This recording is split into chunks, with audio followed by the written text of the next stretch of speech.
Olá pessoal, tudo bem com vocês? Esse é mais um vídeo do canal Oficina de Espiritualidade e da série Oficina dos Sentimentos. Mas antes de mais nada, eu vou pedir para você curtir, comentar e compartilhar para que esse vídeo possa chegar ao maior número de pessoas possível nessa plataforma.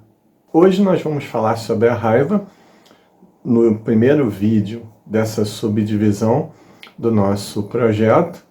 E vamos falar sobre a raiva num sentido geral. Ela pode ser patológica ou pode ser natural, como nós vamos ver daqui a pouco. Mas antes, vamos fazer uma breve recapitulação a respeito das emoções. Sobre as emoções, se você quiser, você pode se aprofundar no card que eu vou deixar aqui em cima agora, que fala sobre um outro vídeo nosso que nós especificamos e aprofundamos melhor o assunto.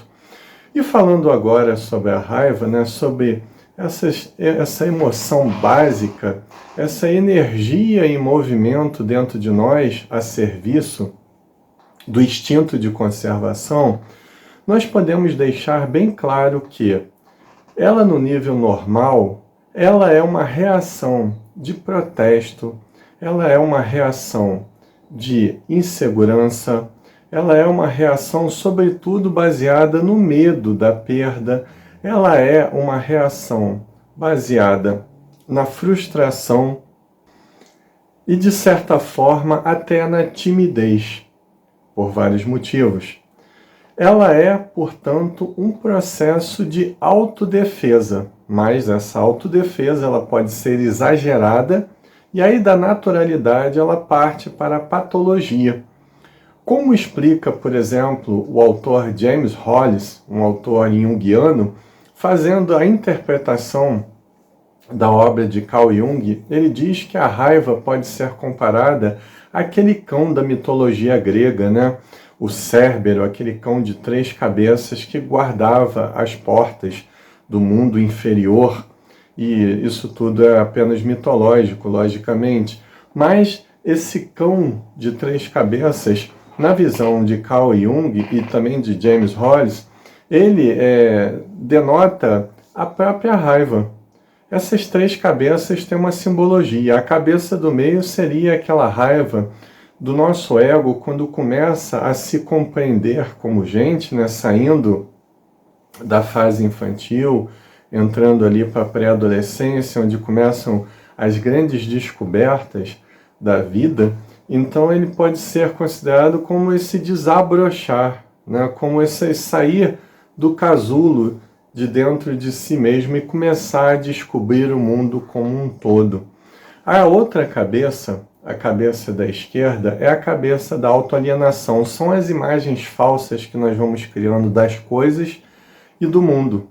São as imagens que nós vamos criando baseadas nas fantasias que têm N motivos para acontecer dentro de nós. E, por fim, a terceira cabeça seria o autoferimento, como diz o autor James Hollis. São aquelas situações que nós cavamos para nós mesmos e, consequentemente, nós vamos sentir raiva. Muitas vezes, de forma inconsciente, essas situações são cavadas e, às vezes, até mesmo de forma consciente, dependendo do nosso nível de compreensão e de patologia. Pois muito bem, essa raiva, ela pode, na sua face natural, se manifestar como uma indignação a algo que fere um princípio de justiça. Mas ela também pode, nessa fase já patológica, se transformar em ódio, que pressupõe o direito, ou melhor, aquele pretenso direito que nós pensamos que nós temos de nos vingarmos diante de alguma injustiça que nós sofremos em relação a nós ou em relação a outrem, a alguém. E ela também pode se manifestar como mágoa. Sobre o ódio e a mágoa, nós futuramente faremos vídeos nessa série aqui pela complexidade que os assuntos retêm. Então, a partir dessa primeira apresentação a respeito do que seja a raiva em seu aspecto de autodefesa natural e quando ela vai se transformando de forma patológica, nós agora vamos começar a idealizar, a falar, a explanar sobre as causas que geram essa raiva em nós. Será que elas seriam só psicológicas? Será que elas seriam só causas biológicas? Né? Porque essas emoções, elas vão passando por processos naturais de transformação de acordo com o nosso livre-arbítrio. De acordo com o nosso livre-arbítrio, elas vão se transformando para algo construtivo ou algo destrutivo. Comecemos então pelas causas biológicas da raiva.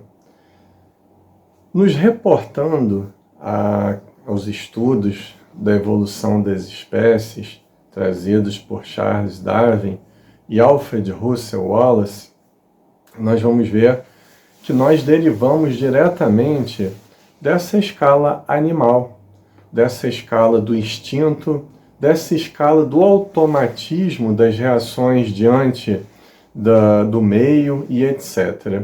E como espíritas nós podemos ir um pouco além, dizendo que nós fomos criados para estagiarmos nesses reinos inferiores e nos individualizarmos consciencialmente no reino humano, ou melhor, no estágio de seres humanos. Então, portanto, nós viemos desenvolvendo como princípios espirituais, ainda sem conhecimento do nosso próprio ser, da nossa própria consciência, em todos esses reinos inferiores, desenvolvendo instintos, desenvolvendo reações automáticas ao meio, viemos elaborando toda uma biologia, toda uma fisiologia, melhor dizendo, no nosso corpo, a fim de que pudéssemos, em grau mais complexo, manifestarmos o que nós somos hoje, seres humanos. Então nós trouxemos toda essa carga instintiva, toda essa carga de reações automáticas dos reinos inferiores para agora. Isso resultou nessa emoção básica, como em tantas outras, mas nessa que estamos estudando agora, que chamamos raiva. Então, biologicamente, nós somos herdeiros dessas experiências que tivemos nos reinos inferiores, dessa aprendizagem que nós tivemos em relação aos estímulos que o meio nos oferece. E não somente ao meio, mas também às outras pessoas. Quando eu falo meio, inclui tanto o ambiente quanto as outras pessoas. E agora a gente vê um pouquinho de como isso funciona no nosso cérebro, qual é o modus operandi, né? Como isso funciona dentro do nosso cérebro, como é o circuito da raiva dentro do nosso encéfalo. Vamos ver agora.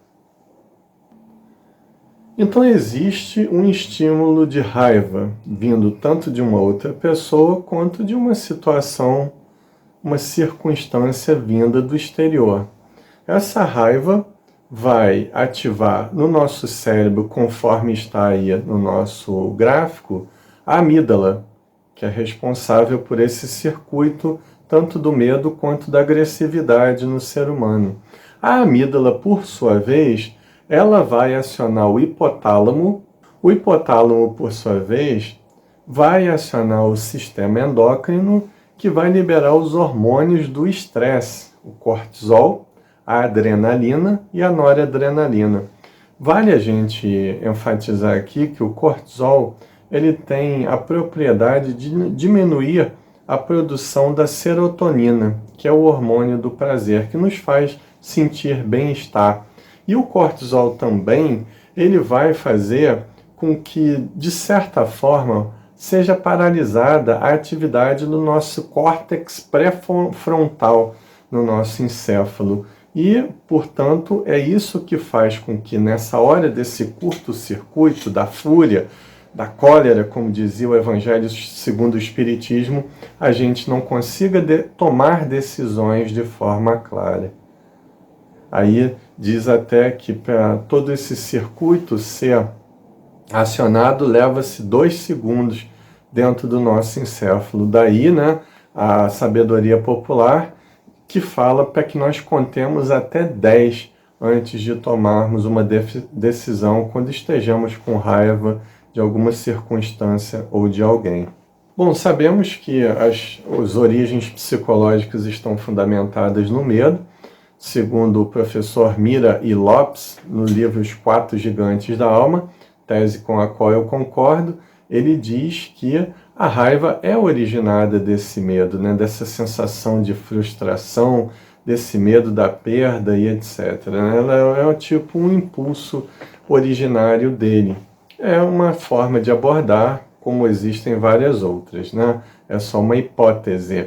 Mas o fato é que esses conflitos psicológicos, esses traumas que existem dentro de nós, que podem derivar principalmente da nossa infância, eles fazem com que muitas vezes, quando nós não temos convenientemente trabalhados dentro de nós, eles vão se reprimir, eles vão se recalcar numa linguagem psicanalítica e vão somatizar. Depois eles vão surgir em forma de sintomas, em forma de doenças, em forma de transtornos de personalidade ou até mesmo de transtornos mentais. E dentro desse capítulo das causas, não sendo exatamente uma causa, é a influência espiritual, é a obsessão espiritual, porque na verdade a obsessão ela não vai gerar não vai ditar, melhor dizendo, o nosso nível de raiva,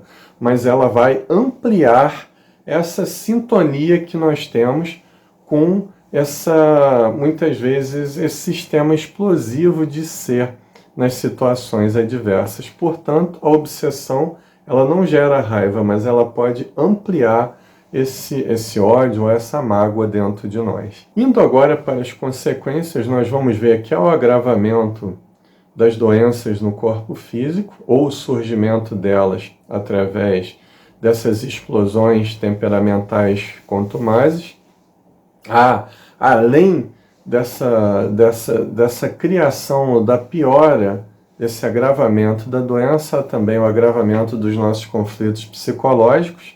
E, dessa forma, nós vamos não mais aprendendo a agir diante das circunstâncias, nós vamos apenas reagindo diante delas, o que é muito diferente. Portanto, esse ciclo da raiva em nós, ele pode ser considerado uma espécie de suicídio psicológico. No Evangelho segundo o Espiritismo, fica aí um texto muito interessante para que nós possamos começar a avaliar agora. Vamos lê-lo primeiro e depois comentamos. O mundo está cheio dessas criaturas que têm nos lábios o sorriso e no coração o veneno, que são brandas desde que nada as agaste, mas que mordem à menor contrariedade, cuja língua de ouro, quando pela frente, se muda em dardo peçonhento quando estão por detrás. Então nós podemos convir que esses mesmos ensinos contidos no Evangelho segundo o Espiritismo vão ao encontro, por exemplo, no que está no livro Os Quatro Gigantes da Alma, do professor e psicólogo Emílio Mira e Lopes, quando diz que essa raiva ela pode ser camuflada. Quando não trabalhada convenientemente, ela pode se transformar numa pseudo-indignação, ou seja, nós agirmos com injustiça para contermos uma injustiça. Nós agirmos com ironia para atacarmos o nosso adversário, para menosprezarmos a reputação alheia. Dessa forma, nós também podemos transformar o humor em sarcasmo para menosprezar o comportamento ou a figura alheia. Nós também podemos utilizar, para mascarar essa nossa raiva, o vício da santificação, que começa a brotar dentro de nós por querermos mostrar algo que nós não somos para esconder essa raiva que está dentro de nós. Diz o espírito Hermance de Faux no livro Emoções que Curam. Esse é o processo chamado de vitimização, muitas vezes até de forma sutil.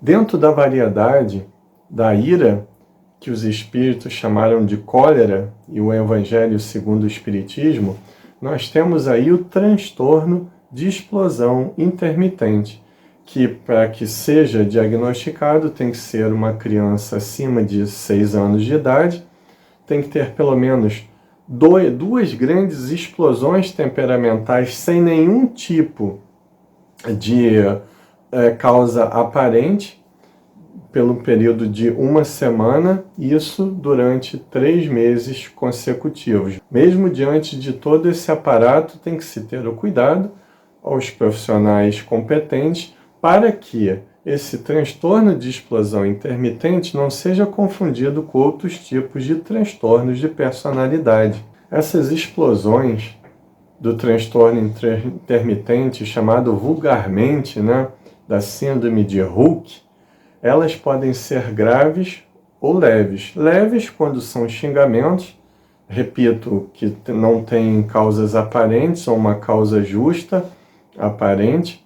Ela ou pode ser grave também, até o ponto de chegarmos a maltratarmos alguém fisicamente e também destruirmos objetos, muitas vezes, de grande valor financeiro e até de grande valor sentimental para nós ou para os outros também. Daí não precisa nem falar das consequências desse transtorno, Uma coisa que nós temos que ter em mente é não tentarmos provar para nós mesmos que nós não sentimos raiva. Raiva é uma emoção básica, como já falamos, é algo natural no ser humano. O que pode ser anormal é o curso que nós deixamos ela tomar de acordo com o nosso livre-arbítrio. Então não procure não sentir raiva, mas procure interpretá-la. É esse o sentido, essa é a finalidade do nosso vídeo, aprender a interpretarmos a raiva que está dentro de nós de forma consciente ou inconsciente. Para tanto, nós podemos fazer 3 perguntas básicas. A primeira: por que eu estou sentindo raiva? Pode parecer uma questão básica, simplória, mas é muito importante a gente saber qual gatilho que nos faz estar sentindo essa raiva que nós estamos sentindo. Segunda pergunta: o que eu posso fazer para minimizar ou transformar essa raiva dentro de mim? E nessa questão eu posso perguntar: o que eu estou sentindo é exagerado? É justificado ou não eu estar tendo essa reação explosiva diante de algo que aconteceu comigo? E por fim, nós vamos fazer a seguinte pergunta para nós mesmos: eu mesmo posso ser o motivo de estar sentindo essa raiva toda? E será que eu também não estou contribuindo para que outras pessoas também possam estar sentindo o que eu mesmo estou sentindo? Aí é que está. E aí nós vamos ter como um grande auxílio a psicoterapia, onde nós vamos aprender a lidar com as nossas limitações, onde nós vamos aprender a identificar os nossos conflitos íntimos, os nossos traumas, principalmente da infância, onde nós vamos aprender a lidar com as nossas capacidades para otimizá-las no nosso dia a dia. E por fim, como espíritas, nós vamos também usar o método da oração para nos reequilibrarmos a fim de que possamos pensar melhor nos possíveis desafios de transformar essa raiva dentro de nós. Não quer dizer que a oração seja um milagre que vai fazer com que a nossa raiva suma. Não, absolutamente. Mas ela ou a meditação, que é algo diferente da prece. A meditação é você se pôr perceptivo a essas influências que vêm, inclusive, do mundo espiritual, para que nós possamos pensar melhor a respeito dos destinos que nós vamos dar a essas emoções que nós estamos sentindo. Se você gostou desse vídeo, se inscreva no canal. Se você já é inscrito, aperte o botão do sino ao lado do botão de inscrição para receber mensagens a respeito de vídeos novos que surjam no canal. Curta, comente e compartilhe para que esse vídeo e esse canal possa chegar ao maior número de pessoas possível. Muito obrigado. Meu nome é Marcelo Furtado. Esse é o canal Oficina de Espiritualidade. Essa é a série Oficina dos Sentimentos. Muita paz a todos.